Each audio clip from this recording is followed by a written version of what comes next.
how to prepare your glove, as opposed to what your 8-year-old does. Yeah.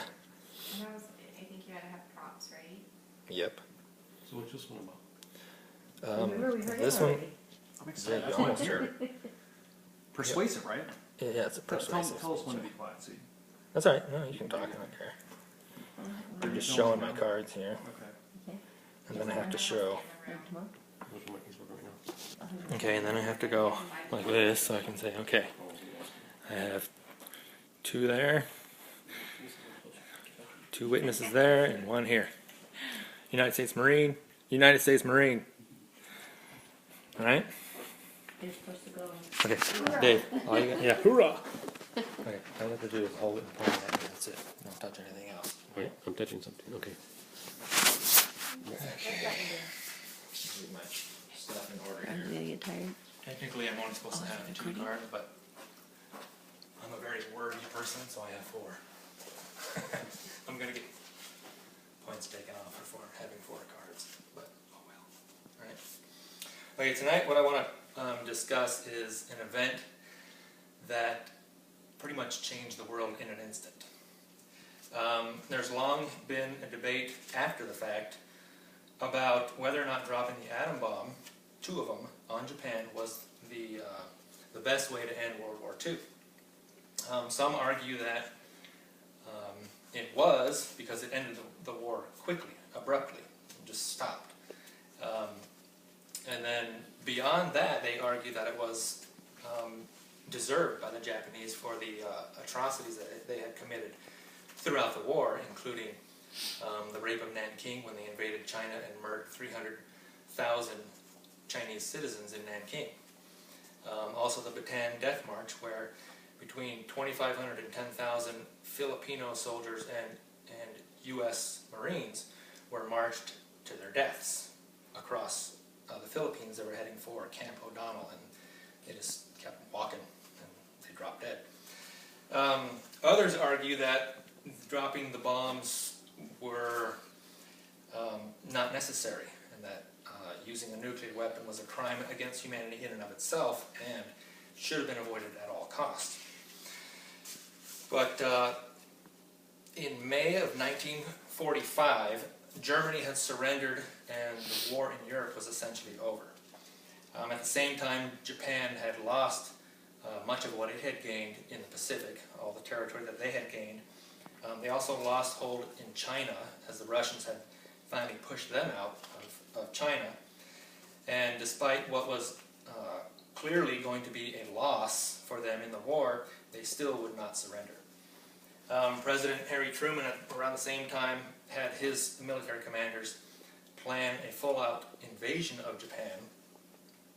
And but rather than invade Japan, he chose to use a new weapon that had been in development for a few years. And he dropped 2 bombs, 2 atom bombs. The first one on Hiroshima on August 6, 1945, the second one on Nagasaki 3 days later. After the fact, after the bombs, of course, nobody can argue the effects of the bomb before they were dropped, but after the fact, people argue that the United States should not have dropped the bombs to end the war. Reason being, primarily the deaths of civilians. In today's warfare, if you target civilians, you're pretty much using unjust warfare. But in World War II and prior to World War II, civilians, if you got in the way, that's it. Germany bombing London during World War II, perfect example. Nanking again. Japanese marched into China, murdered 300,000 military personnel and civilians.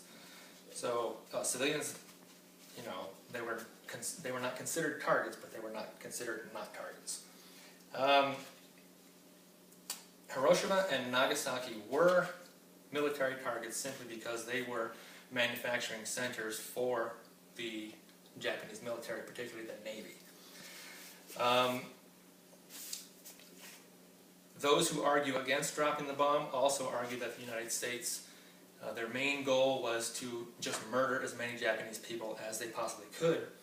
And there is a grain of truth to that, but actually they chose Hiroshima and Nagasaki because they were actually on a list of targets, and they had the lowest population based on that list. So they weren't out to murder as many people, but they did need to shock the Japanese government into surrendering.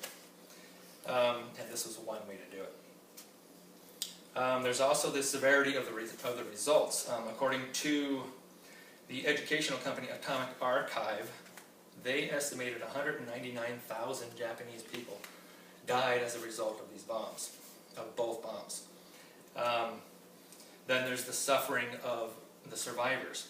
60% of the people died on impact, if you combine both cities. At least 40% of the people who survived the bombs who died because of burns and because of radiation sickness and radiation fallout. So it was a brutal thing. It was just brutal. And in another article on Atomic Archive, there was, then you have the immediate and long-term destruction that Robert Mitgang of the New York Times wrote about in 1981, and he says that generations of Japanese families and people's lives were changed forever, and that it cannot be dismissed. So the atomic bombs were devastating to the Japanese people. Those points, they're well documented and they cannot be denied. However, numbers on the other side of the argument need close consideration as well. Operation Downfall was, of course, the planned invasion of Japan. It would require a massive military buildup, and they began running projections on how much it would cost and how many people would eventually lose their lives because of it. In his report to President Truman, Secretary of Defense George C. Marshall estimated nearly 800,000 men would be needed to invade Japan, and 30,000 would lose their lives in the first 30 days.